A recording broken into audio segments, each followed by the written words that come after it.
जिकडे पाहे तिकडे देव, जिकडे पाहे तिकडे देव, ऐसा भाव देखाई।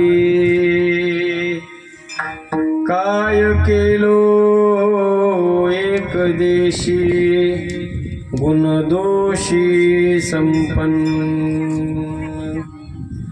पडे तेथे तुझ्या पाया, करे वाया नवजते। काय केलो एक देशी, गुणदोषी संपन्न,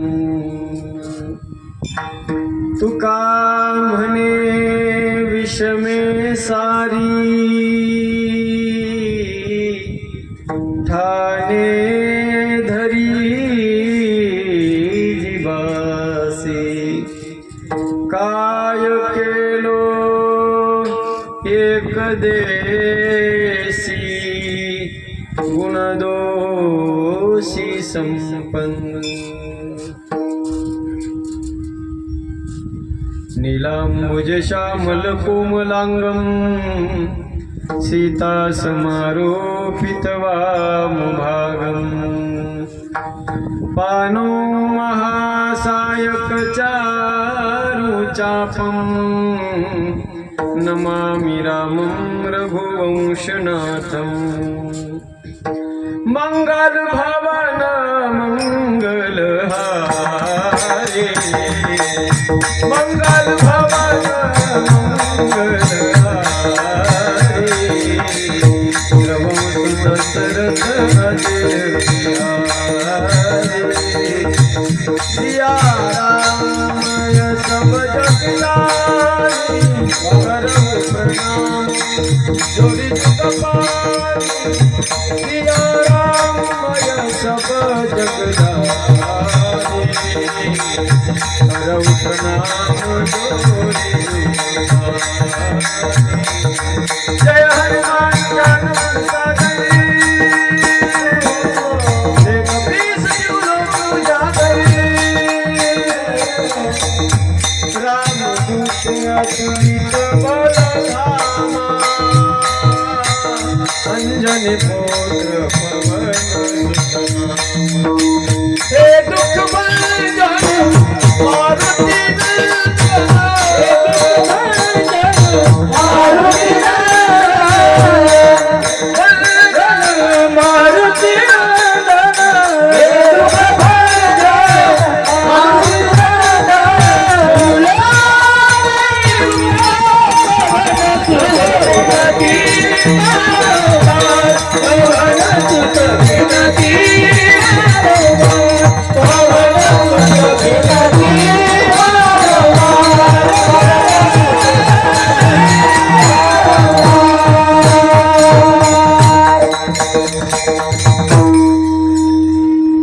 तत्प्रविश्यमवाचमिमां प्रसुप्तां सञ्जीवयत्यखिल शक्तिधर स्वधाम्ना अन्याश्चहस्तचरण श्रवणत्वगादीन् प्राणान्नमो भगवते पुरुषाय तुभ्यं यैवो यैवो यैवो यैवो यैवो यैवो यैवो यैवो आमुनिया विलम्ब कवया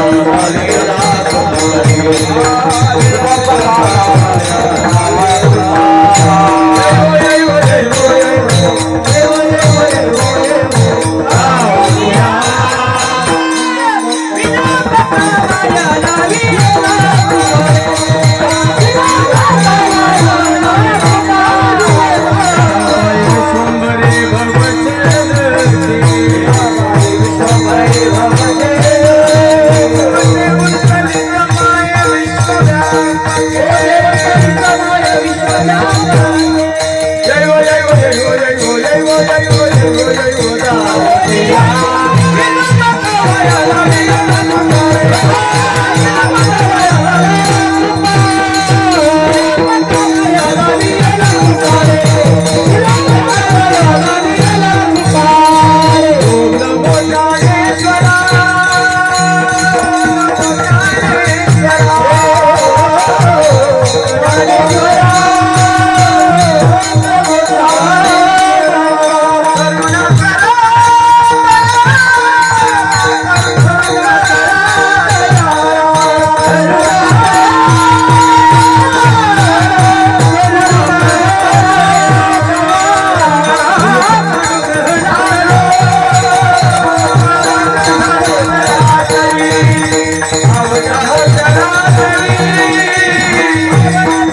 जिकडे पाहे तिकडे देव, जिकडे पाहे तिकडे देव, ऐसा भाव दे काही, काय केलो एक देशी, गुणदोषी संपन्न.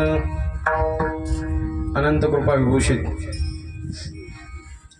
परम मंगलमय परात्पर अखिलेश्वर अकारण करुणावरुणालय भक्तवांच्या कल्पतरु तडिद्वित विनिंदित पीतांबरधारी, अखिल कोटी ब्रह्मांड नायक कर्तुम अकर्तुम अन्यथा कर्तुम परात्पर परमात्म्याच्या सेवेकरता गायलेला अभंग. महान भगवत भक्त वैराग्याचे मूर्तिमंत पुतळे देहुनिवासी ज्ञानेश प्रिय श्रीमंत संत जगद्गुरु तुकोबारा यांचा अत्यंत सुंदर गोड असा 4 चरणाचा अभंग असून प्रस्तुत अभंगाच्या माध्यमातून श्री तुकोबाराय भगवान परमात्म्याकडे विशिष्ट अशा प्रकारच्या भावाची मागणी करतायत. विठाला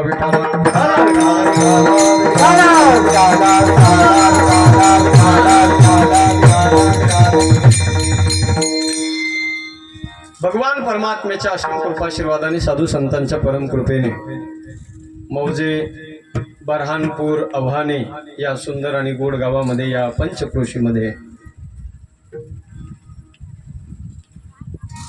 या पवित्र आणि पावन प्रांगणामध्ये वैष्णव सेवा आश्रम बरहानपूर या पवित्र आणि गोड भूमीमध्ये भगवान पंढरीश पांडुरंग परमात्म्याच्या मंदिराच्या वर्धापन दिनाच्या निमित्ताने संपन्न होत असलेला दिव्य आणि भव्य अखंड हरिनाम सप्ताह पंचदिनी कीर्तन महोत्सव सोहळा याही वर्षी अतिशय आनंदमय वातावरणामध्ये परम आदरणीय हरिभक्त परायण या आश्रमामध्ये ज्यांचं वास्तव्य आहे आणि या पवित्र आणि पावन भूमीमध्ये राहून जे आपल्या भगवत प्राप्तीची साधना या पवित्र मातीमध्ये करत आहेत, माझे जीवाचे जीवलग असणारे ज्यांचे आणि माझे अत्यंत हृदयंगम संबंध आहेत, माझे ज्येष्ठ गुरुबंधू रामायण कंठभूषण रामचरित मानस हा ग्रंथ ज्यांनी मुखोद्गत केलेला आहे आणि जगातलं 1 नंबरचं व्यक्तिमत्व रामकथेच्या बाबतीमध्ये श्री गुरु सद्गुरु राष्ट्रसंत मोरारी बापू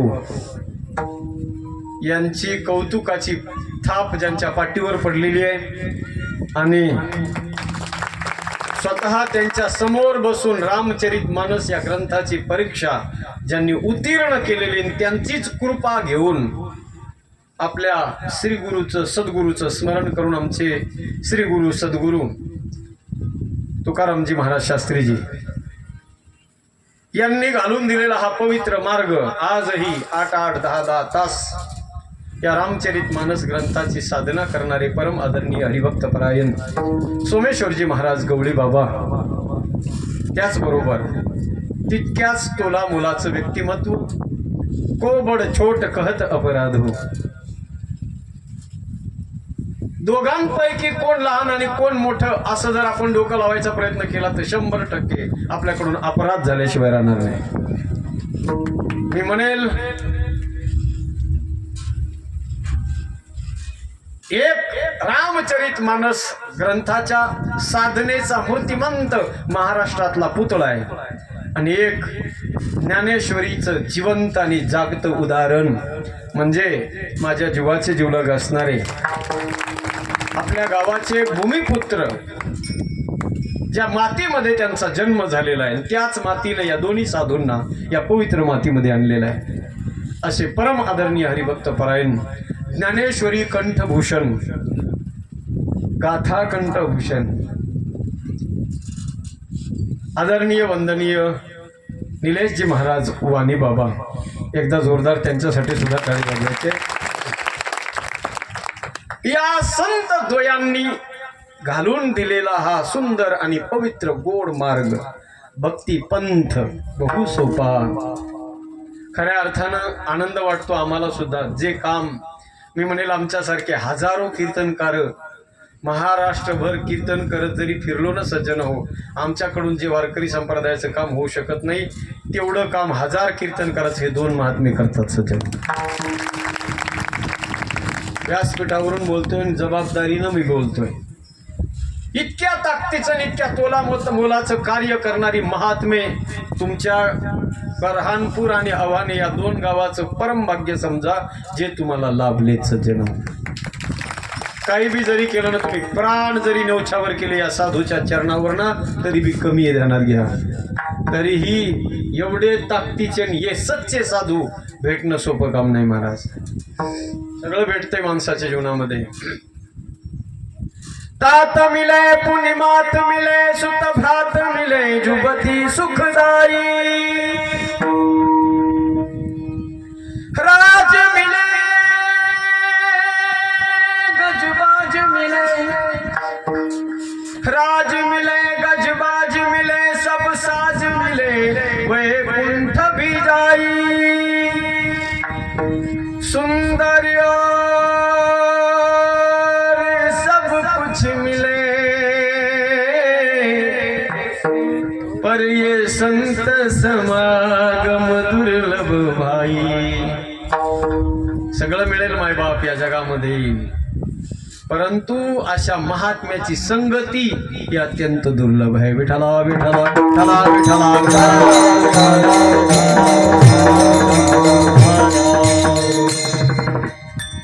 सत्संगती दुर्लभ संसारा. निमिष दंड भय एकही मारा. सत्संगती दुर्लभ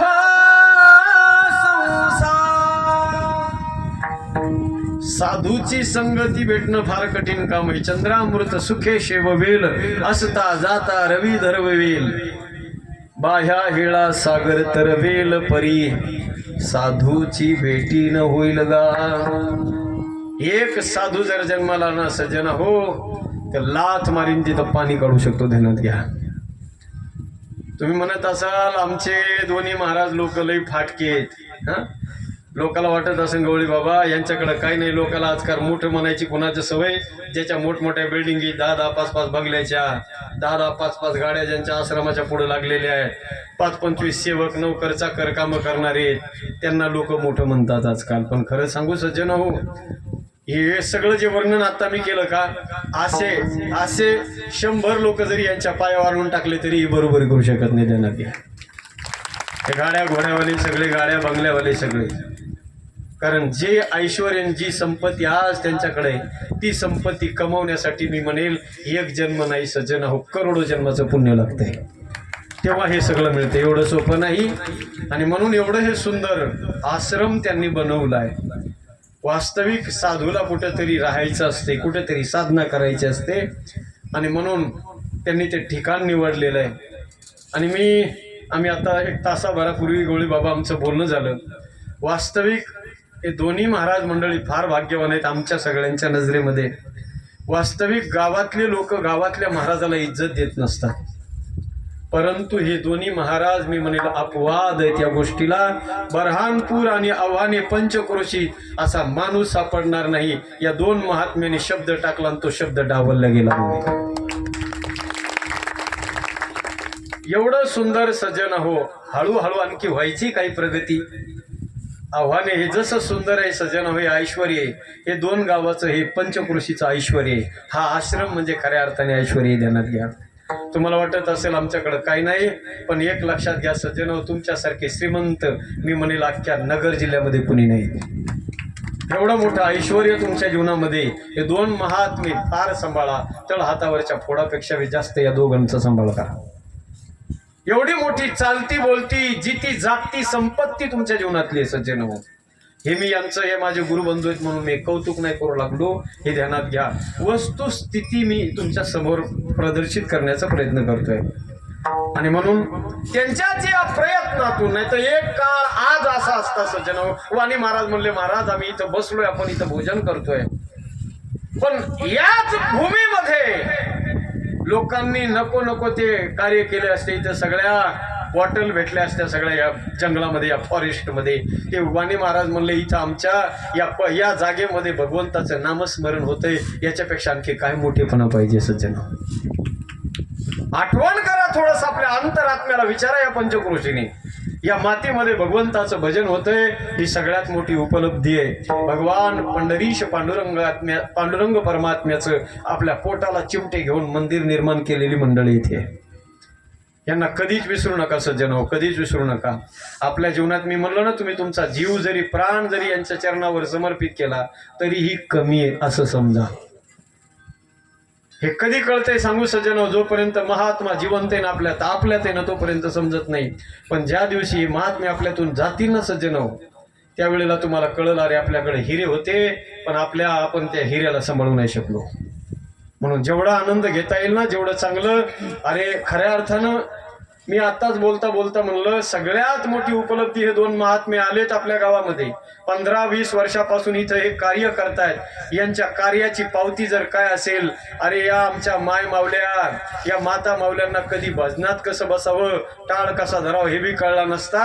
आज या माय मावल्या येऊन हरिपाठ घेतात आणि हरिपाठाच्या अगोदर 50 श्लोक म्हणतात. हीच यांची उपलब्धी सज्जनो. काय पाहिजे सांगा मला तुम्ही. अरे आम्ही म्हणायचो पहिलं, रंगनाथ महाराज परभणीकर गुरुजी विद्वान महात्मे असे होते, होऊन गेले. त्यांच्या सहवासात, त्यांच्या सानिध्यामध्ये येणाऱ्या महिला मंडळी स्वयंपाक करताना भाकरी बनवता बनवता वेदांताच्या रुच्या त्यांच्या मुखातून निघायच्या. आता आम्ही स्वाभिमानानं सांगू, आव्हाने बऱ्हाणपूरच्या माय मावल्या संस्कृतचे श्लोक भाकरी बनवता बनवता बोलतात. काय पाहिजे आणखी सांगा मला. हजारो विद्यार्थी आज गावागावातले तरुण पोरं, भरकटणारे पोरं आज मार्गाला लावलीत सज्जन हो. मी म्हणेल हीच या आश्रमाची खरी पावती आहे आणि हेच खरी उपलब्धी आहे. विठाला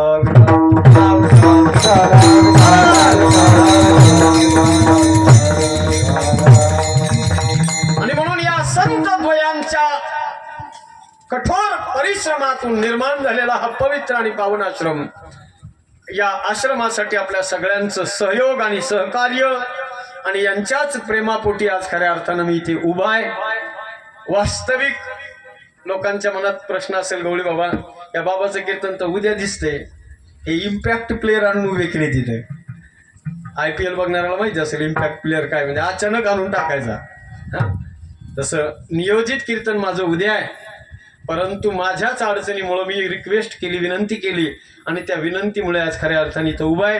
गोड अशी चाल ज्यांनी गायली, महाराष्ट्रातील प्रसिद्ध कीर्तनकार रामायणाचार्य, गोड आवाजाचे गोड गायनाचे धनी असणारे आमचे परममित्र नामदेवजी महाराज पोकळे बाबा, त्याचबरोबर आमचे रवींद्र महाराज, हनुमंत महाराज, प्रकाशजी महाराज कातकडे यांचे शिष्य, अत्यंत गोड, वय लहान पण कीर्ती महान, अगदी ताकदीचं त्यांनी पाठीमागे चाल गायली. तुम्हाला सुद्धा मनापासून धन्यवाद.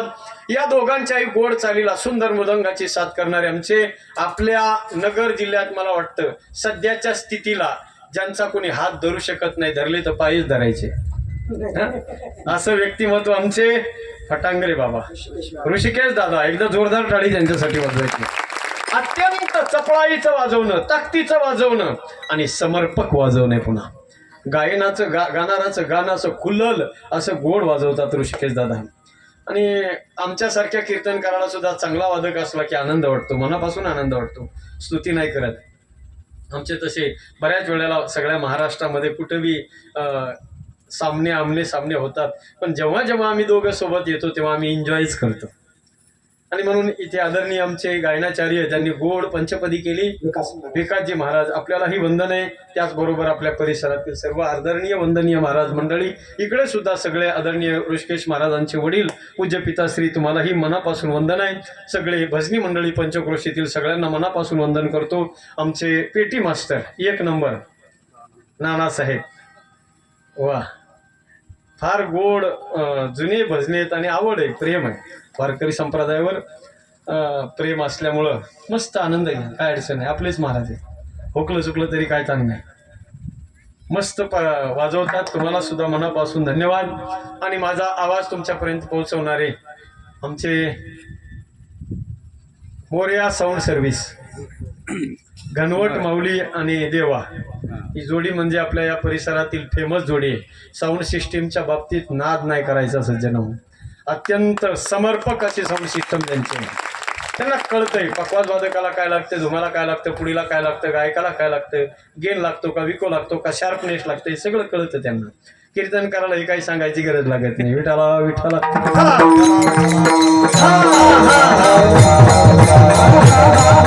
खऱ्या अर्थानं आपल्या सगळ्यांचं परम भाग्य. आज या ठिकाणी विशेषत्वानं आदरणीय महाराज दुधाळ महाराज आपल्याला सुद्धा मनापासून वंदन आहे. आणि विशेषत्वानं आज ज्यांची भेट आपल्या या सप्ताहाला लाभलेली आहे, आपल्या सगळ्यांचं परम भाग्य. महाराष्ट्रातील प्रसिद्ध कीर्तनकार श्री क्षेत्र माजलगाव या ठिकाणी सुंदर ज्यांचं गुरुकुल आहे, आमचे परम मित्र परम आदरणीय हरिभक्त परायण श्री शिवाजी महाराज गडदे गुरुजी आपल्याला सुद्धा मनापासून आश्रमाच्या वतीनं गवळी बाबांनी 10-15 वर्षापूर्वी मला न विचारता या आश्रमाचा उपाध्यक्ष केलेला आहे. त्या तो संदर्भ देऊन या आश्रमाच्या वतीनं मीच तुमचे आभार मानतो. विठ्ठला विठ्ठला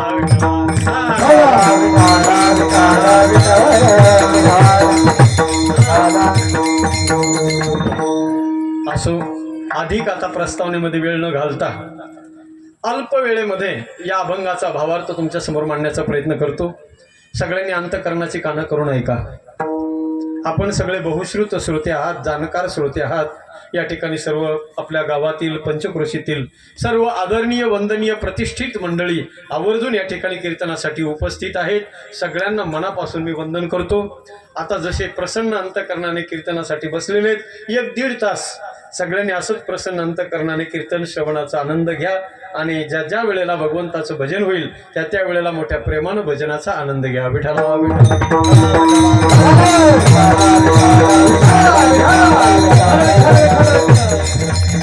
अभंग जगद्गुरु तुकोबारायांचा अत्यंत सुंदर गोड असा अभंग आहे सज्जन होऊन. या अभंगाच्या माध्यमातून श्री तुकोबाराय भगवान परमात्म्याकडे विशिष्ट अशा प्रकारची मागणी करतायत. काय मागितलं माझ्या भगवान परमात्म्याकडे तुकोबारांनी सज्जन होऊन? तुकोबारा परमात्म्याला विनंती करतात की हे देवा, हे भगवंता परमेश्वरा, माझ्या जीवनामध्ये जर तुम्हाला काही द्यायचं असेल तर फक्त एक द्या. एक विशिष्ट अशा प्रकारचा भाव माझ्या अंतःकरणामध्ये निर्माण करा. अर्थात माझ्या तुकोबारांनी भगवान परमात्म्याकडे मागणी केली आहे सज्जन हो. काय मागितलंय? विशिष्ट अशा प्रकारच्या भावाची मागणी केलेली आहे. भावाची मागणी केली. वास्तविक आजचा दिवस मागणीचा आहे. काल्याच्या पूर्वसंध्येचा दिवस असल्यामुळे, मागणीचा दिवस असल्यामुळे मागणी प्रकरणातील अभंग घेणं योग्य आहे. आणि या नात्यानं हा अभंग निवडलेला आहे. वास्तविक माझ्या तुकोबारांच्या स्वभावात नाही, माझ्या तुकोबारांच्या परंपरेत देखील नाही मागणं. काही मागणे हे आम्हा अनुचित वडिलांची रीत जाणत असो. वाढ वडिलांपासून ही परंपरा आहे. संत कधी भगवंताकडे भक्तीचा मोबदला मागत नाहीत. संत म्हणतात तेव्हा एखाद्या वेळेला परिस्थितीमुळे, प्रतिकूल परिस्थिती जर आमच्या जीवनात निर्माण झाली, त्या प्रतिकूल परिस्थितीमुळे आमच्याकडून जर तुझ्याकडे काही मागण्याची चूक झाली ना देवा, होऊ शकते, सामान्य जीव आहोत, पण देण्याची चूक मात्र तू कधीच करू नकोस. कि मैं अगर मांगू तुझे पर तुम न देना कुछ मुझे, वरना सिक नहीं मजदूर हो जाऊंगा मैं. हे देवा, माझ्याकडून मागण्याची चूक जरी झाली ना देवा, तर देण्याची चूक तू करू नको. कारण आज जे तुझ्यात आणि माझ्यात देव आणि भक्ताचं नाते, जे प्रेमाचं सलोख्याचं नाते, जे जिव्हाळ्याचं नाते ना देवा, हे नातं संपून जाईल. आणि मी या भक्तीचा मोबदला जर तुझ्याकडे मागितला तर, आणि त्याचा मोबदला जर तू दिलास ना देवा, तर तुझ्यात आणि माझ्यामध्ये मालक आणि मजदूराचं नातं तयार होईल. अंतर पडेल. आणि तो अंतर पडू नये यासाठी देवा, जरी चूक झाली ना माझ्याकडून, देण्याची चूक करू नको. म्हणून देवा, आम्ही तुला तर काही मागणार नाहीच, पण तुला बी मागू शकत नाही आणि जगाला सुद्धा मागू शकत नाही. हात पसरी जिने धिक्कार त्या जीवनाला, आम्ही हात पसरू शकत नाही. तुका म्हणे करी ब्रह्मांड ठेंगणे. आम्ही हात पसरू शकत नाही, जगापुढे सुद्धा हात नाही पसरू शकत. तुला तर काही मागणारच नाही, पण जगाला सुद्धा मागू शकत नाहीत का? वास्तविक आम्ही साधू आहेत. तुकोबाराय म्हणतात आम्ही साधू आहेत. साधूचा हक्क आहे सज्जन हो मागणी करणं. साधू कुणाला म्हणतात? ज्याच्या जीवनामध्ये कसल्याच ज्या साधू फकीर फक्कड़ महात्मा. फकीर कोणाला म्हणतात? जिसके जीवन में किसी भी प्रकार की नहीं है फिकीर, उसका नाम होता है फकीर. ज्याच्या जीवनात कशाचीच नाही फिकीर त्याला म्हणावं फकीर. फकीर झाल्यानंतर साधू बनल्यानंतर त्याला अधिकार प्राप्त होतो भिक्षा मागायचा. पण संत म्हणतात सज्जन हो आम्ही जरी साधू झालो, आम्ही जरी फकीर झालो ना देवा, तरी आम्ही काही मागू शकत नाही. तू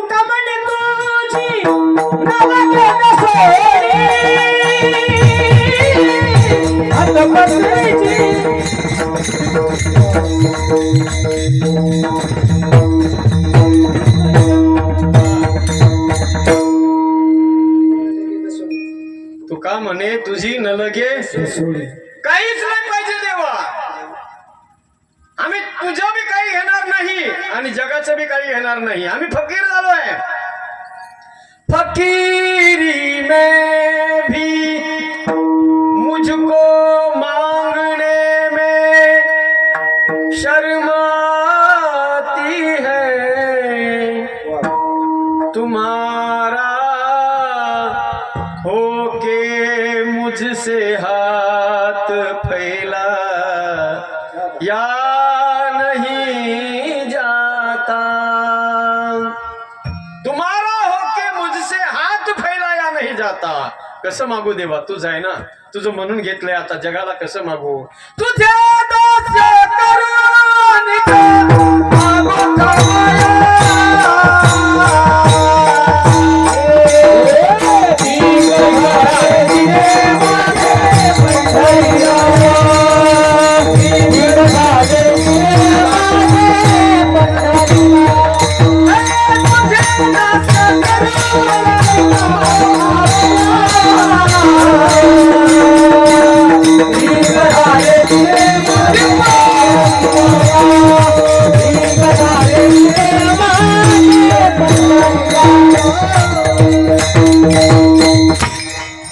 तुझे दास्य करू आणि का मागो खावया, आणि का मागो खावया. दास्यत्व तुझं करायचं आणि खायला दुसऱ्याला मागायचं. काम एकाचं करायचं, पगार दुसऱ्याच्या घरी जाऊन मागायचं. कसं जमन देवा? दास्यत्व तुझं केलंय ना, तर आम्ही दुसऱ्याला जगाला मागू शकत नाहीत का? त्याचं कारण असं आहे, जर आम्ही जगाच्या समोर हात पसरवले ना देवा, आमचं काही जाणार नाही. जाएगी लाज तुम्हारी तुम्हारी. लाज कोणाची जाईल? आम्ही जर देवा भक्त आहे, आम्ही तुझे दास म्हणून घेतलं आणि आम्ही जर जगाच्या समोर हात पसरवले ना, तर आमची लाज जाणार नाही, तुझी जाईल. राजयाची कांता काय भीक मागे. राजाची राणी आहे सज्जन हो, राजाची राणी आहे, पण सकाळ झाली की हातात भिक्षेचा कटोरा घेते, गावात जाते, गल्लोगल्लीला जाऊन भिक्षा मागत फिरते. लाज कोणाची जाईल? राणीची जाईल का राजाची जाईल? बोला ना.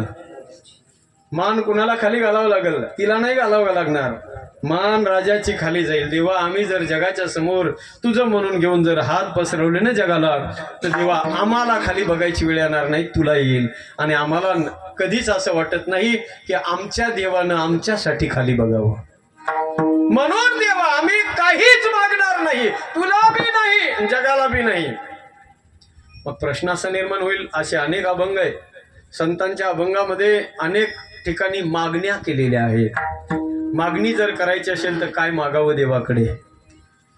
दोन गोष्टी मागितल्या पाहिजे सज्जन हो. जगातल्या भौतिक पदार्थाची मागणी करू नये. मागायचं असेल तर एक देवालाच मागणीमध्ये मागून घ्यावं, देवच मागून घ्यायचा मागणीमध्ये. किंवा दुसरी गोष्ट देवासाठी मागावं, देवासाठी मागावं किंवा देवालाच मागून घ्यावं. देवाला जर तुम्ही मागणीमध्ये मागून घेतलं ना, देवच मागून घेतला, तर मागणी मागून मागणी ठरणार नाही. आणि देवासाठी जर तुम्ही मागितलं तरीही मागणी मागून मागणी ठरणार नाही. आता आपल्या या सप्ताहामध्ये मला वाटतं जास्त काही कार्यकर्ते नाहीत, पण गावाचा सप्ताह असला की गावच्या सप्ताहामध्ये कार्यकर्ते असतात. एक 4-8 कार्यकर्ते गावातले मिळून सगळे पुढे होऊन सप्ताह सुरू होण्याच्या अगोदर 10-15 दिवसापासून तयारी करतात. आणि ते तयारी एवढी करतात सज्जनो, सगळं आपल्या संसारावर तुळशीपत्र ठेवतात एक महिनाभरात.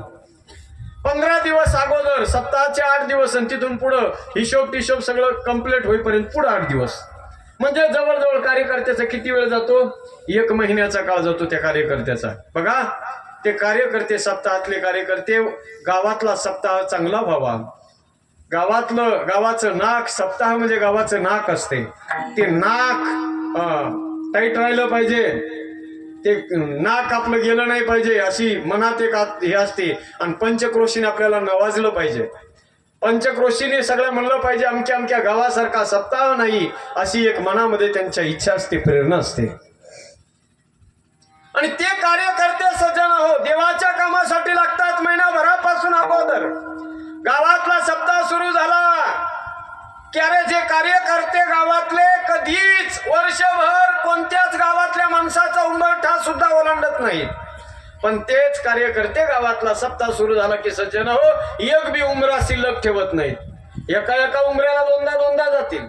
एखादा माणूस परिस्थितीनं चांगला मजबूत आहे, त्यानं 10-15 हजार रुपये वर्गणी द्यायला पाहिजे, पण त्याने जर 2-1 हजार रुपये वर्गणी दिले तर गावातले कार्यकर्ते हात जोडून म्हणतात, काय साहेब, अहो तुमच्या वाडवडिलांपासूनची परंपरा आहे, 10 हजाराच्या खाली तुमचा आकडा नाही आला आणि तुम्ही 2-5 हजार रुपये देता, शोभत नाही तुम्हाला. हो तुम्ही जरा वाढवून द्या, तुम्हाला विनंती आहे, जरा चांगल्या कामाला पैसे चालले तुमचे, परमार्थाच्या कामाला चाललेत. अहो इथं जर दिले ना तर तुम्हाला हॉस्पिटलला द्यावं लागणार नाहीत, कोर्ट कचेरीला घालावं लागणार नाहीत, संतांच्या दरबारामध्ये देऊन टाका. हात जोडून विनंती करतात ते कार्यकर्ते. कोणासाठी हात जोडतात? त्याच्या पोरीच्या लग्नासाठी? बोला ना, कोणासाठी? अरे जो कार्यकर्ता आपल्या उभ्या आयुष्यात आपल्या प्रपंचासाठी कधीच कोणासोबत तडजोड करत नाही, पण तो कार्यकर्ता गावाचा सप्ताह आला की तो म्हणतो अरे देवाचं काम आहे, हे आमच्यासाठी नाही. इतके इमानदार आजबी कार्यकर्ते सज्जन हो महाराष्ट्रात, एवढे इमानदार आजबी कार्यकर्ते आहेत की जे गावाचा सप्ताह सुरू झाला की गावातल्या वर्गणीतून चहा सुद्धा पित नाही. म्हणून आजबी महाराष्ट्रात सप्ताह चालू होती, ध्यानात घ्या. पण काही लोकांना उचलली जीवन लावली टाळ्याला. 4-2 कार्यकर्ते पुढे आले की लोक म्हणतात त्यांना काय कमी, गावातले सप्ते गोळा करते, पैसे गोळा करते आणि मजा आजा करते तिकडे जाऊन. एक लक्षात घ्या, अशा प्रामाणिक लोकांना जर नाव ठेवलं ना सज्जन आपण, तर परमात्मा, भगवान परमात्मा ते तुम्हाला कार्यकर्ते माफ करतील, पण अस्तित्व तुम्हाला कधीच माफ करणार नाही. चांगल्या निष्ठावान माणसाला कधी कोणाला नाव ठेवू नये सज्जन हो. त्याचं काम चांगलं असेल ना ठीक आहे, तुम्हाला जर सहकार्य नसेल करता येत तर नका करू, गप्प बसा, तोंड बंद ठेवा, पण बोलू नका कोणाला. जर तुम्ही तुमचं तोंड उघडाल तर जे प्रामाणिकपणानं काम करतात सज्जनो, हे सगळं मी का सांगतोय, मला त्या कार्यकर्ते गावातले इथले मोठे आले असतील बरेच गावचे, आणि त्यांनी मला तारख्या देवत माझी डायरी फुल करावं म्हणून नाही. एक ध्यानात घ्या, त्यांचं कौतुक नाही सांगायलो मी तुम्हाला. ते जे कार्यकर्ते मागणी करतात ना गावात, सगळ्याला हात जोडून प्रार्थना करतात ना, ते फक्त याच्यासाठी करतात, ते मागणी मागतात ते स्वतःसाठी नाही, देवासाठी मागतात. सप्ताह गावातला चांगला व्हावा, देवाचं कार्य चांगलं पार पडावं यासाठी, देवासाठी मागतात. गावातलं एखादं मंदिर सुरू झालं, हात पाय पडून विनंती करून वर्गणी जमा करतात. सोपं नाही सज्जन, कार्यकर्ता बनणं सोपं नाही, ध्यानात घ्या. काम आजकाल लोक म्हणतात पैसे किती लागतात, 5,000 लागतात का, 10,000 रुपये घेऊन जा. पण आम्हाला काय काही कामच करायचे आणि पाणी मारायचे मंदिरावर, हे काय सांगू नका. पोकळे महाराज, आमच्या पोकळे महाराजांनी 1 करोड रुपयाचं मंदिर, गावातलं मंदिर बांधलंय. 2-2.5 महिने हनुमंतरायाच्या दरबारामध्ये तिथंच झोपून असायचे, तिथंच तळ ठोकून होते तो महाराज. त्यांना माहिती कल्पना, एवढं सगळं करून सुद्धा त्यांना विचारा तरी सुद्धा पुन्हा गावातले लोक म्हणायला तयारच आहेत, पुन्हा उगच करतात का, फुकटच करतात का, किती बी इमानदारीने करू द्या. म्हणून एक लक्षात ठेवा, लोक काय म्हणतील त्याचा विचार नाही करायचा. आपण करतोय ना, आपलं काम प्रामाणिक आहे ना, भगवंतासाठी करतोय ना आपण, तर सज्जन हो तिथं विचार नाही करायचा. म्हणून नाही का, मागणी जर करायची असेल तर मागणीमध्ये देव मागून घ्यावा किंवा देवासाठी मागावं. देव जर मागणी मागून घेतला देवा, तर मागणी मागणी मागून मागणी ठरत नाही, आणि देवासाठी जर मागणी केली तर ती बी मागणी मागणी ठरत नाही. कशाप्रमाणे? शास्त्रकार सांगतात, सज्जनो भिक्षाहारम निराहारम. आज आळंदीमध्ये जर तुम्ही गेलात तर आज सुद्धा सज्जन हो हजारो विद्यार्थी आळंदी क्षेत्रामध्ये पंचक्रोशीमध्ये मधुकरी मागून भिक्षा मागून आपलं जीवन यापन करतात. बऱ्याच लोकांचा गोड गैरसमज आहे गवळी बाबा. बऱ्याच लोकांचा गोड गैरसमज आहे की वारकरी संप्रदायामध्ये येणारे जे लोक आहेत हे धोत्र घालणारे कीर्तन करणारे हे फार गरिबाच्या घरचे असतात म्हणून हे इकडे जातात. हा गोड गैरसमज पहिला डोक्यातला काढून टाका सज्जन हो. गरीबाच्या घरचे लेकर आहेत, त्यांना अन्न पाणी भेटत नाही, घरी खायला भेटत नाही म्हणून आळंदीला जाऊन ते मधुकरीचे तुकडे मोडत बसतात. अशा प्रकारचा गोड गैरसमज पहिला डोक्यातला काढून टाका मायबाप. आज बी आळंदीमध्ये तुम्हाला असे काही पोरं दाखवेन, अब्जाधीश कोट्याधीश लोक बापाचे पोरं आज बी आळंदीत आहेत, पण ज्याला इमानदारीनं ज्ञान प्राप्त करायचे ना त्याला भिक्षा मागितल्याशिवाय पर्याय नाही देणार नाही. हे उदाहरण आहेत आपल्या समोर आमचे वाणी बाबा गवळी बाबा. आज 25 वर्षापूर्वी गवळी महाराज जे समोर दिसतात तुमच्या 25-30 हजार रुपयाची पगार 25 वर्षापूर्वीची 25-30 हजार रुपये म्हणजे क्लास 2 ची पेमेंट होती. आज क्लास 1 चे पेमेंट वाले माणसं होते सज्जनो. आज बी 1,00,000-1.5 लाख रुपये पेमेंट असते. सगळ्यावर लात मारून आज तुमच्या या खडकावर येऊन बसले. पैसे कमवण्यासाठी नाही ध्यानात घ्या. हे मी का सांगतोय? आळंदीमध्ये जो शिकणारा साधक वर्ग आहे मायबाप आज मी भिक्षा मागून आपलं जीवन यापन करतोय. शास्त्र सांगतंय बघा, भिक्षाहारम निराहारम. भिक्षेचं अन्न जर तुम्ही सेवन केलं ना सज्जन हो, 2 टाइम जरी जेवण केलं ना तरी तुमच्या जीवनामध्ये निरंतर उपवास घडतोय. जेवण करून सुद्धा उपवास घडतो. भिक्षेचं अन्न जर खाल्लं तर तसं जर देवाला किंवा देवासाठी मागणी केली तर मागणी मागून सुद्धा ती मागणी ठरत नाही. विठाला विठाला विठाला विठाला.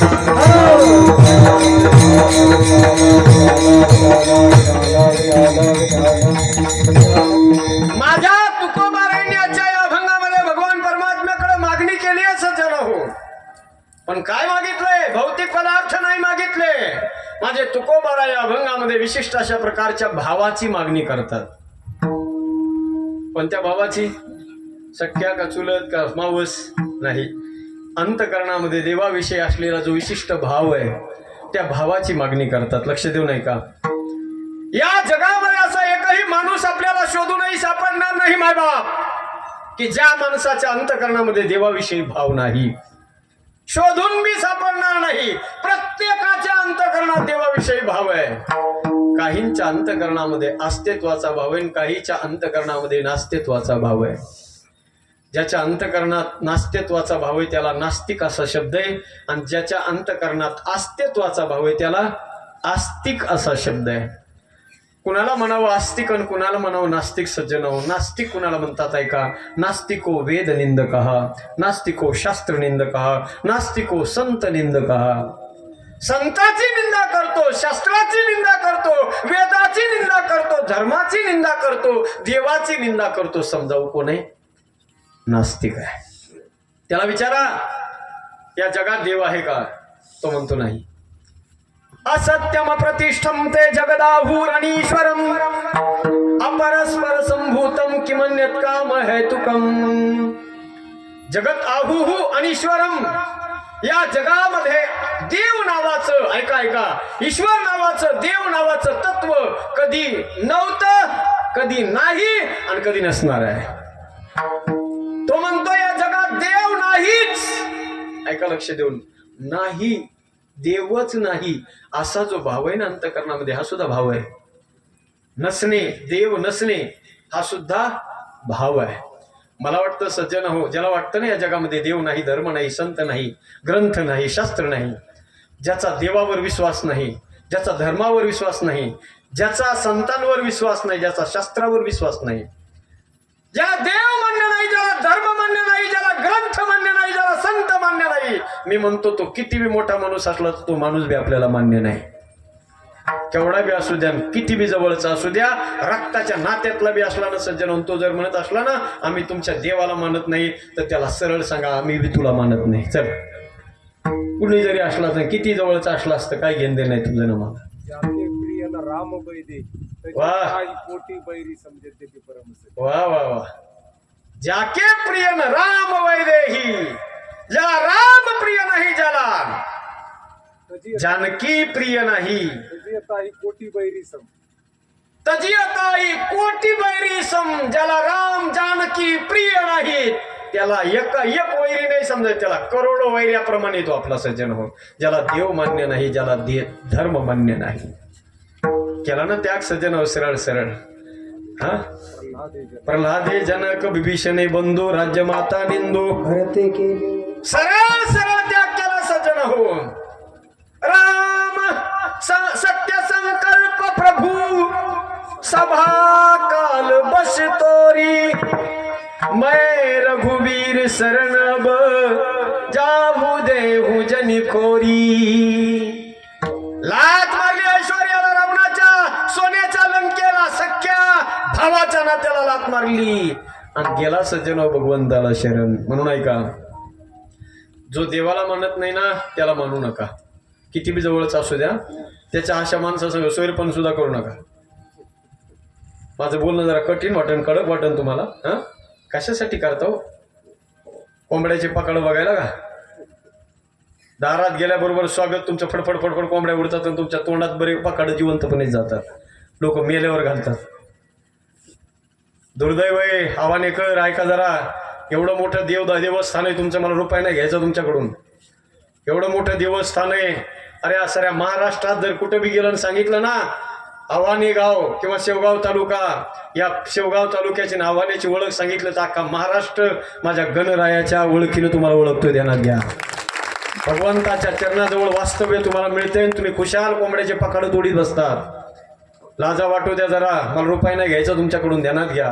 पण हे स्वागत जे आहे ना, काय संस्कार लागणार आहे तुमच्या पोरावर? तुम्ही कीर्तनाला येऊन बसता, तुम्ही धार्मिक आहे का अधर्मी आहे तुम्ही हेच कळायला तयार नाही. पहिलं स्वतःच्या अंतकरणाला विचारून पहा सज्जन हो, प्रामाणिकपणाने.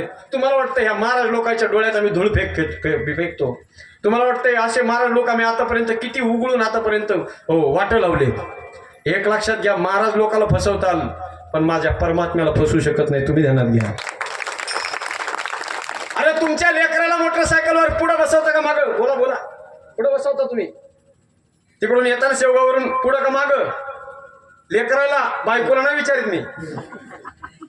पुढं बसवता ना. आणि लेकरू पुढं असतंय, लक्षात घ्या जरा. जरा बारकाईने विचार करा रे माय बापांनो. लेकरू तुमचं पुढं असतंय, पुढं बसलेलं. आणि जेव्हा त्या मोटरसायकल घेऊन येताना तुम्ही कमानीतून दोन्ही बाजूला दुथडी भरून वाहणारं सगळं मांस आणि रक्त तुमच्या ते लेकराला बघायला भेटते. त्याला ते लेकराला वाटतंय आपल्या गावात हे सगळं असाच फॉर्म्युला आहे कापाकापीचा. एक दिवस तुमचे गळे कापायला तुमचे लेकर घाबरणार नाही. ध्यानात घ्या. हे बंद करा. गावातले सरपंच उपसरपंच कोणी असतील तर सगळ्यांना विनंती, हात जोडून करायचंय तुम्हाला. गावाच्या बाहेर बाजूला कुठंतरी कोपऱ्या कापऱ्यामध्ये करा. आता आम्हाला माहिती तुमच्या तोंडाला चटक लागलेली, तुम्ही बंद नाही करणार ते. पण जरी करायचं असेल ना तर कमीत कमी गावाची आणबाण आणि शान याचा तरी कमीत कमी भान अंतकरणामध्ये ठेवा. आणि एक गोष्ट पक्की ध्यानात ठेवा की ज्या या वैष्णव सेवा आश्रमावर तुम्हाला इथे यायचंय ना, या आश्रमावर येण्याची एंट्री तिथून आहे. हो, तुम्हाला काय वाटत नाही, नाळ पडलेलं घोड्यासारखं काम झालंय तुमचं. पण आमच्यासारख्याला खरं सांगतो, मनातून अंतकरणातून तळमळीने सांगतो, बदला नका बदलू, तुमचं काम आहे. पण ज्या वेळेला आमच्यासारखा एखादा सच्चा साधू जेव्हा गावात येतो ना सज्जनाव, तेव्हा ते तसलं दिसलं ना भयंकर वातावरण. आणि कुणी दिली परवानगी या लोकांना? कुणी दिली? जरा विचार करा. आपणच आहे. बाऱ्या लावणारे, रांगा लावणारे आपणच आहे. जरा भान ठेवून करा हो माय बाप. लक्षात घ्या, हे जीवन पुन्हा भेटणार नाही. ध्यानात घ्या, हे आयुष्य पुन्हा भेटणार नाही. हे सुंदर असे महात्मे आपल्याला भेटलेत. यांच्या चरणावर मी पुन्हा सांगेल तुम्हाला, जर आपलं जीवन समर्पित केलं ना तर तुमच्या जीवनात कधीच काही कमी पडणार नाही. हे बी ध्यानात घ्या सज्जन. माझा गणपती बाप्पा भरभरून देणार आहे बघा, भरभरून देणार आहे.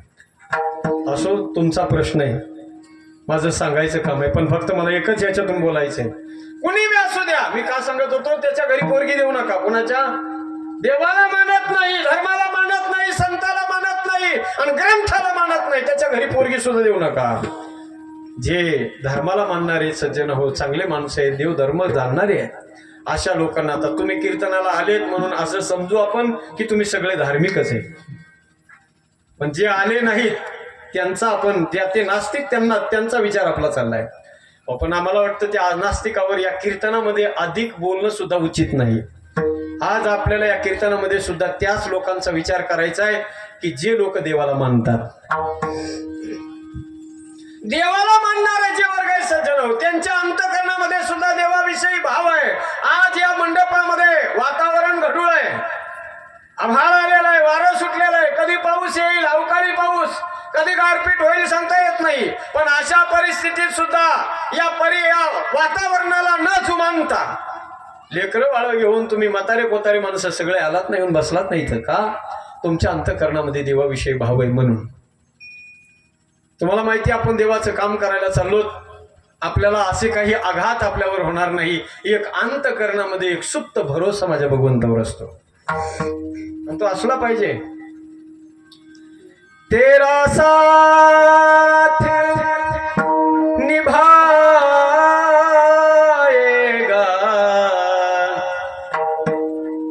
हो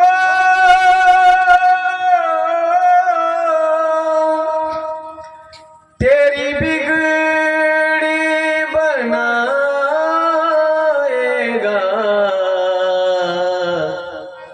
विश्वास जरूरी है, विश्वास जरूरी है. होके मगन तू जब भी उसके भजनों को गाएगा,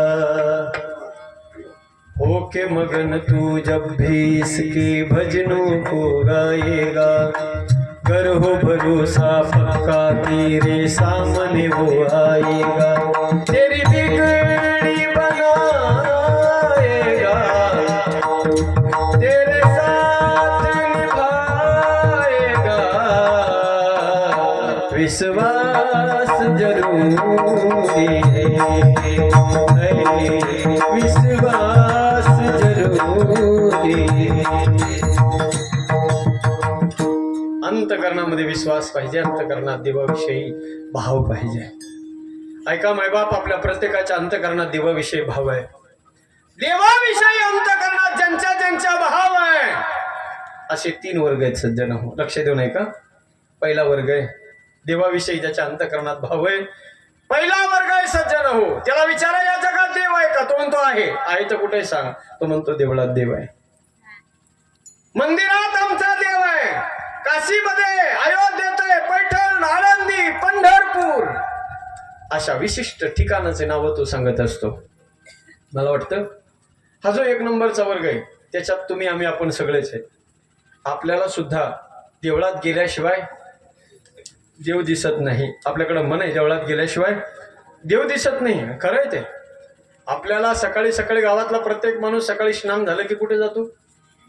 गावामध्ये हनुमंतरायाचं जिथं मंदिर आहे त्या मारुतीच्या मंदिराच्या दर्शनाला प्रत्येक माणूस जातो. का? कारण आपल्याला देव कुठं दिसतो? फक्त मंदिरामध्ये दिसतो. लक्ष देऊ नये का? पहिला वर्ग आहे देवळात देव म्हणणारा. दुसरा एक वर्ग आहे त्याच्या अंतःकरणात बी देवाविषयी भाव आहे, पण तो जरा त्याची लेवल वाढलेली आहे. त्याला विचारा, तो फक्त देवळातच देव, एका विशिष्ट ठिकाणी एक देशीत्वाचा भाव त्याचा नाही. एक देशी नाही, एक देशी म्हणजे एका ठिकाणी. एक देशी म्हणलं की देशीकडे जाते. एका विशिष्ट ठिकाणी एकाच देशामध्ये म्हणजे एक देशी एका विशिष्ट ठिकाणी देवाचं, लक्ष देऊ नये का, देवाचं अस्तित्व मानणारा पहिला वर्ग आहे. 2 नंबरचा वर्ग आहे त्याला विचारा, तो म्हणतो फक्त देवळात देव नाही. विठ्ठल जळी स्थळी भरला आजीव्या दृष्टीने पाहिला, विठ्ठलाची विठ्ठल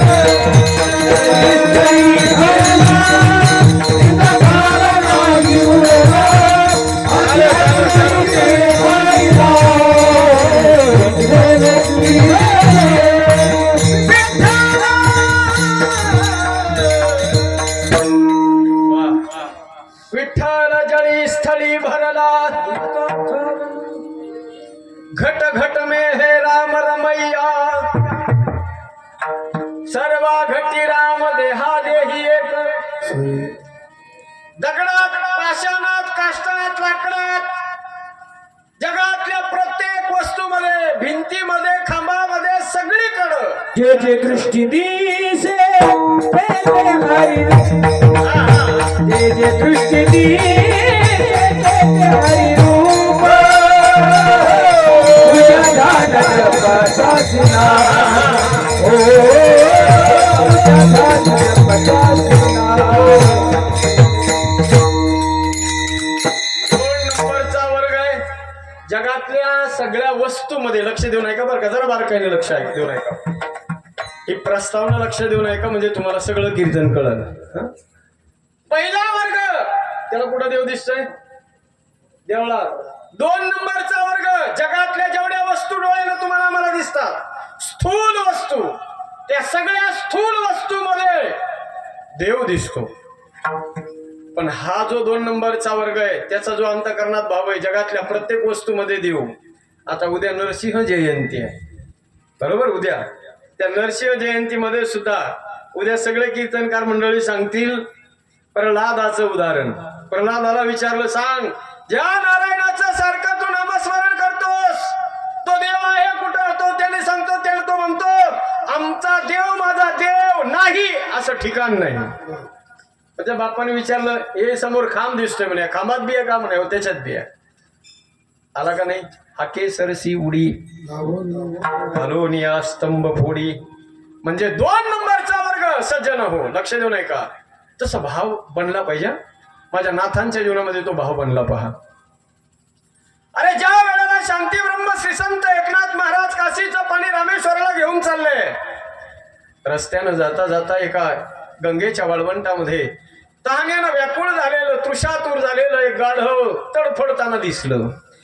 तहानेनं व्याकुळ झाले, नाथरायांनी पाहिल्याबरोबर अंतःकरणात दया निर्माण झाली. सज्जन हो, लागे दया कोमल चित संता.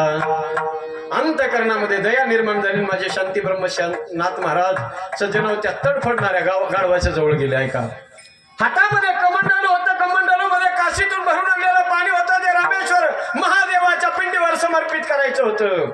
तडफडणाऱ्या गाढवाकडे पाहिलं, अंतःकरणामध्ये घालमेल झाली. मायबाप आणि नाथ बाबा गेले, त्या गाढवाचं तोंड वर उचललं आणि त्या कमंडलूतलं पाणी त्या गाढवाच्या तोंडामध्ये टाकलं. साधू संन्यासी काही लोक सोबत होते, ते म्हणू लागले, अरे एकनाथ तो पागल हो गया है, जो पानी भगवान रामेश्वर पे चढ़ाना था वो पानी तो आज इसने गधे को पिला दिया. शांती ब्रह्मनाथांनी सज्जन हात जोडले आणि सांगितलं, बाबांनो ज्या रामेश्वराला हे पाणी समर्पित करायचं होतं ना, तो रामेश्वर आता मला इथंच या वाळवंटात भेटलाय.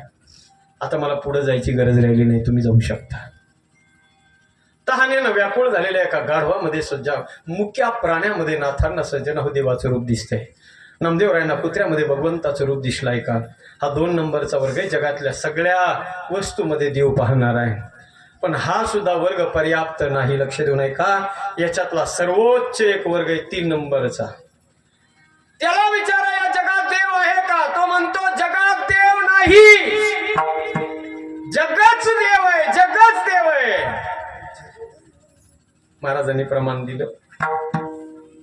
जरा चौका तुम्ही अगोदरच हाणून बसले, टप्पा पडायच्या आधीच मारला तुम्ही. महाराजांनी प्रमाण दिलं होतं कोणतं? जे जे दृष्टी दिसे ते ते हरी रूप. जगात देव नाही, जगच देव आहे. पंचदशी मधला एक श्लोक आहे पहा. सर्वं कल्विदं ब्रह्म निगनानास्ति. सर्वम खलविदम ब्रह्म. ब्रह्म परमात्मा सगळीकडे आहे, पण तो परमात्मा जग नाही दिसत संतांना, देवच दिसतो. परमात्मा द्वयानंद पूर्ण पूर्ण पूर्वम समायया स्वयं एवं जगत भूत्वा प्राविशत जीव रूपतः. स्वतः तो परमात्मा जगत रूपाने, अरे माझा भगवान परमात्म्याचा हे सुंदर जग म्हणजे भगवंताचा आविष्कार आहे. सज्जन आजही लोक म्हणतात, महाराज एवढं लोक, साधू लोक, संत लोक एवढं भजन कीर्तन करतात, आजही देव दिसतो का? महाराज माणसांच्या मनामध्ये प्रश्न निर्माण होतोय, किती लोक दाखवू सज्जन हो, ज्या लोकांनी माझ्या कृष्ण परमात्म्याला आपल्या डोळ्यानं उघड्या डोळ्याने वृंदावनामध्ये पाहिलंय, नजर पाहिजे सज्जन हो, आंखों से दुनिया की ओर देखोगे ना साहब तो कुछ भी नहीं दिखाई देगा, नजर से दुनिया को देखोगे तो नजारे दिखाई देंगे। नजर पाहिजे जगाकडे पाहण्याची नजर, जी माझ्या संतांच्या ठिकाणी होती। जगाकडे पाहिलं, जगातल्या सुंदर वस्तूकडे पाहिलं की माझ्या संतांना सज्जन हो माझ्या भगवंताचं रूप दिसायचं प्रत्येक सुंदर वस्तूमध्ये। हर देश में तू, हर भेष में तू, तेरे नाम अनेक तू एक ही है। सागर से उठा बादल बनकर, बादल से फटा बरसा बनकर, फिर नहरे बनी नदिया गहरी, फिर नहरे बनी नदिया गहरी, तेरे भिन्न प्रकार तू एक ही है। हर देश में तू, हर भेष में तू, तेरे नाम अनेक तू एक ही है। तेरे रंग अनेक तू एक ही है। जगातल्या जेवढ्या सुंदर वस्तू आहेत त्या प्रत्येक वस्तूमध्ये, प्रत्येक सुंदर वस्तूमध्ये भगवंताचं रूप पाहणारा एक वर्ग आहे। त्यांना जग दिसत नाही सज्जन हो, खांबाकडे पाहिलं खांब दिसत नाही, झाडाकडे पाहिलं झाड दिसत नाही, जगातल्या ज्या वस्तूकडे पाहिलं ती वस्तू त्याला परमात्मा त्यांना दिसत असते। एक सत्य घडलेली घटना सांगतो तुम्हाला सज्जन हो, ऐका। ज्या वेळेला भारत पाकिस्तानची फाळणी झाली नव्हती त्यावेळेला पाकिस्तानचं लाहोर शहर, त्या लाहोर शहराची जी युनिव्हर्सिटी, त्या लाहोर युनिव्हर्सिटीमध्ये प्रोफेसर म्हणून काम करणारे नाव होतं त्यांचं प्रोफेसर तीर्थराम। प्रोफेसर म्हणून ड्युटी करत होते, परंतु एक दिवस सज्जन हो त्यांच्या अंतःकरणामध्ये असा भाव निर्माण झाला, सत्संग त्यांनी श्रवण केला आणि त्यांच्या अंतःकरणात असा भाव निर्माण झाला आणि त्याच क्षणी सत्संगाचा प्रभाव असा झाला आणि त्याच क्षणी ड्युटीला लात मारली, जशी आमच्या गोळी बाबांनी मारली, ड्युटीला लात मारली आणि अध्यात्माची कास धरली। संन्यासी महात्मा बनले सज्जन हो, वस्त्र त्याग केला, भगवी वस्त्र परिधान केले, संन्यास दीक्षा घेतली, सर्व्हिसला लात मारली, प्रोफेसर पदाला लात मारली, भगवी कपडे परिधान केले, संन्यास दीक्षा घेतली आणि तिथून पुढे सज्जन हो दृष्टी समान झाली। जे जे दृष्टी दिसे ते ते हरिरूप, पूजा ध्यान जप त्यासी नाही, या अवस्थेला प्राप्त झाले।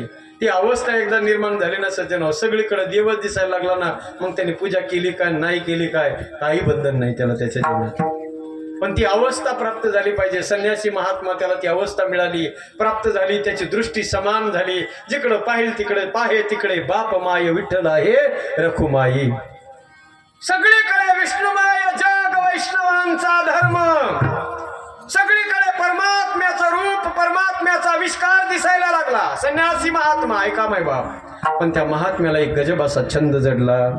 वाणी बाबा तो महात्मा दररोज, संन्यासी महात्मा रोज तमाशाला जाऊ लागला। कुठं? तमाशाला। प्युअर व्हेज हॉटेलमधून एखादे महाराज बाहेर निघले तर लोक मोठमोठे डोळे करून बघतात। महात्मा आहे संन्यासी महात्मा सज्जन हो, रोज तमाशाला जातोय, तमाशामध्ये नृत्य करणाऱ्या नृत्यांगनेचं रूप त्यानं तासन तास बघत बसावं। एक दिवस त्या संन्यासाच्या मनात इच्छा निर्माण झाली की आज मात्र या नृत्य करणाऱ्या नृत्यांगनेला एकदा मी जवळून पाहणार, प्रत्यक्ष तिला मी भेटणार आहे। तिचा शो समाप्त झाला, लोक उठले, आपल्या आपल्या मार्गाने मार्गस्थ झाले। महात्मा गेटवर येऊन वाट बघू लागला, तेवढ्यात तिकडून ती आली। जशी आली तसं महात्मा समोर येऊन उभा राहिला, जशी ती त्याच्या समोर येऊन उभी राहिली महात्मा तिच्याकडे बघू लागला। टकटकी लावून महात्मा जेव्हा तिच्याकडे पाहू लागला तेव्हा त्या नृत्यांगनेच्या मुखातून शब्द निघाले। ती नृत्यांगना महात्म्याकडे पाहून म्हणते, ओ महात्मा जी, अरे आप जैसे साधु को, आप जैसे सन्यासी को किसी पराई नारी की ओर टकटकी लगा के देखना अच्छा नहीं लगता महात्मा जी, आप साधु हो. महात्म्याने फार सुंदर उत्तर दिलं. महात्मा म्हणतो, हे नृत्यांगना, अरे ना मुझे तुम्हारे इस सुंदर शरीर की जरूरत है, ना मुझे तुम्हारे इस खूबसूरत हुस्न की जरूरत है. मैं तो तुम्हारी ओर टकटकी लगा के इसीलिए देख रहा हूं कि तुम्हारा ये इतना सुंदर शरीर जिसने बनाया है, इतना सुंदर स्वरूप तुम्हारा जिसने बनाया है, वो बनाने वाला मेरा परमात्मा कितना सुंदर होगा. तुला ज्यानं बनवलंय तो परमात्मा किती सुंदर असेल. म्हणून ऐका, एका नृत्यांगनेमध्ये सुद्धा भगवंताचं रूप पाहतो साधू आहे. विशिष्ट अशा ठिकाणी कोणती बी जगातली कोणती बी सुंदरता असू द्या, त्या प्रत्येक सुंदरतेमध्ये भगवंताचं रूप आहे. ज्यानं हे जग बनवलंय, सज्जनांनो विचार करा, तो परमात्मा किती सुंदर असेल. श्रुत्वा गुणान् भुवन सुंदरम शृण्वतां ते. जरा स्वर जरा बडा बडा जरा. हा. निर्वेश कर्ण विवरै हरितोंगतापं रूपं दृशादृशिमतामखिलार्थलाभं त्वयच्युता चित्रमपत्रपं मे. भगवंताचं रूप किती सुंदर असेल सज्जनो. म्हणून ऐका, 3 नंबरचा जो वर्ग आहे ना, जगातल्या प्रत्येक सुंदर वस्तूमध्ये देवाला पाहणार आहे. पहिला वर्ग ध्यानात आणा. कोणता आहे? देवळात देव बघणारा. दुसरा वर्ग जगातल्या वस्तूमध्ये देव पाहणारा. आणि तिसरा वर्ग जगातल्या सगळं जगच त्याला काय दिसतंय? परमात्मा स्वरूप दिसतंय. माझे तुकोबाराय भगवंताकडे विनंती करतात, देवा या जगातल्या ज्या वस्तूकडे पाहिल, जिकडे मी पाहिल तिकडे मला तू दिसला पाहिजे. जिकडे पाय तिकडे देव, जिकडे पाय तिकडे देव,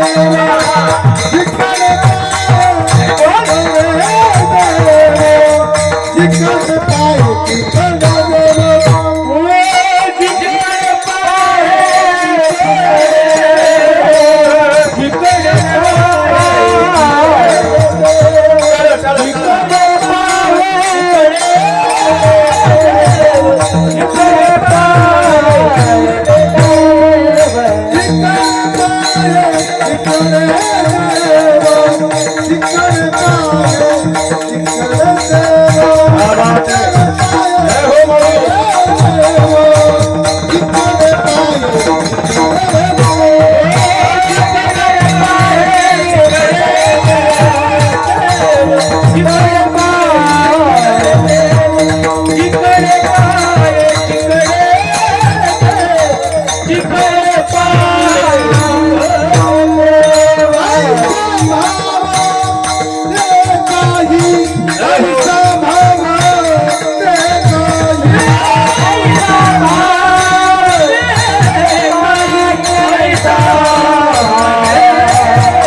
साठी टाळी वाजवा एकदा जोरदार सगळ्यांनी. विठोबा रखुमाई जय जय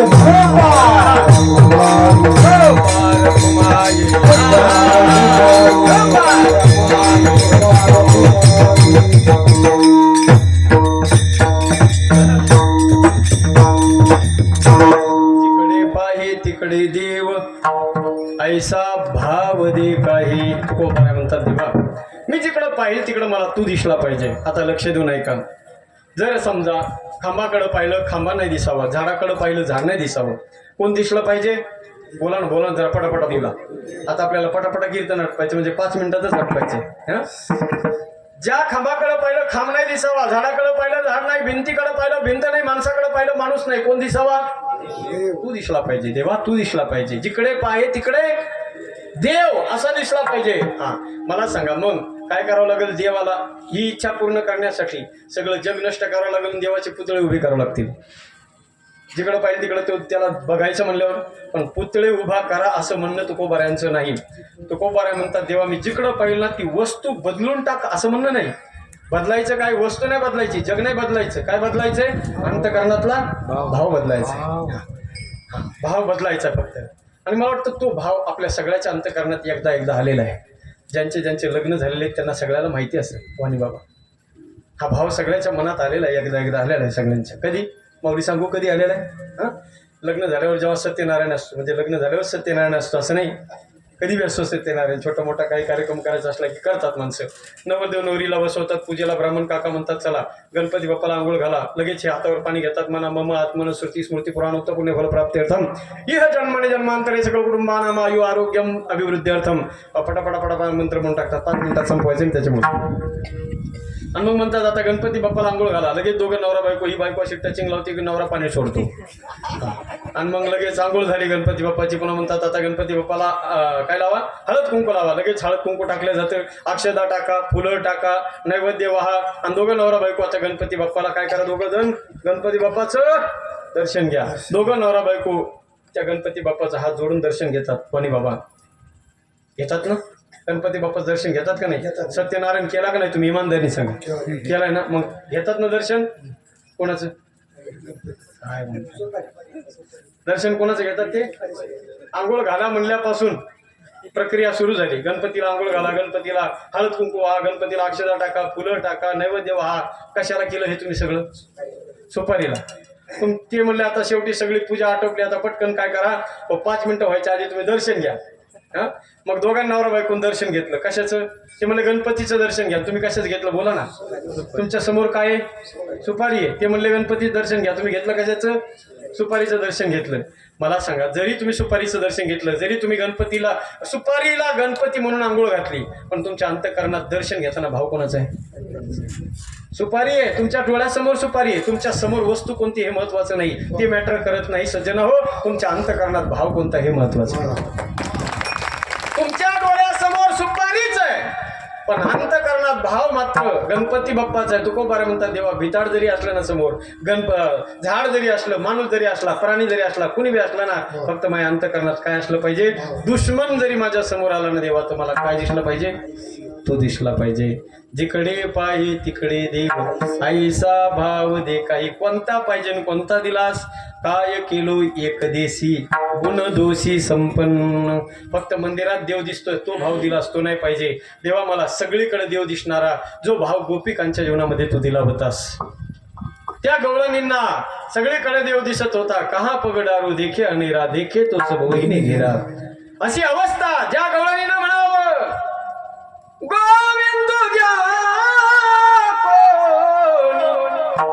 दामोदर घ्या गे, असा भाव ज्या गवळणीला दिलास देवा. सामान्य संसार करणाऱ्या गोपिकांना भाव दिलास तू मला का देत नाहीस? बस मला एकच दे देवा. काय? पडे तेथे तुझ्या पाया, करी वाया नवजते. तुका मने विषमे सारी, तुका मने विषमे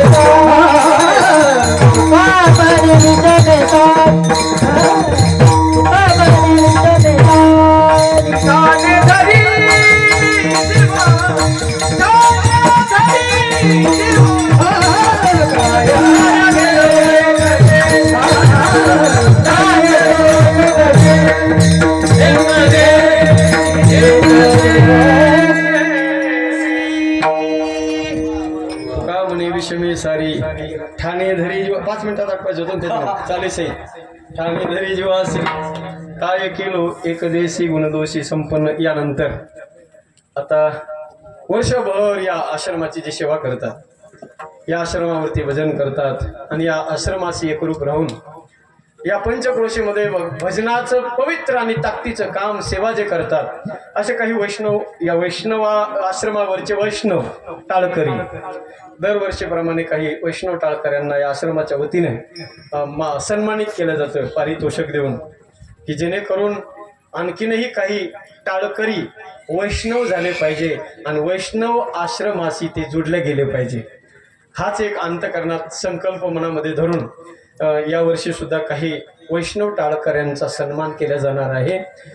त्यामध्ये आता त्यांचे नामोल्लेख केला जाईल, त्यांचा सत्कारही या ठिकाणी होईल आणि पुढे सुंदर अशी मेजवानी डाळबट्टीचा सुंदर कार्यक्रम आमच्या साहेबांनी बालम टाकळीवरून येऊन, कोणतं गाव? शेवगाववरून. पण तुमचं गाव तिकडं सांगितलं ना?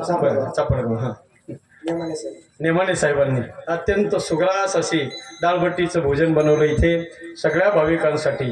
म्हणून आता अधिक विलंब न करता पुनश्च एकदा झालेली सेवा लांबलेल्या वाणीला या ठिकाणी विराम देतो.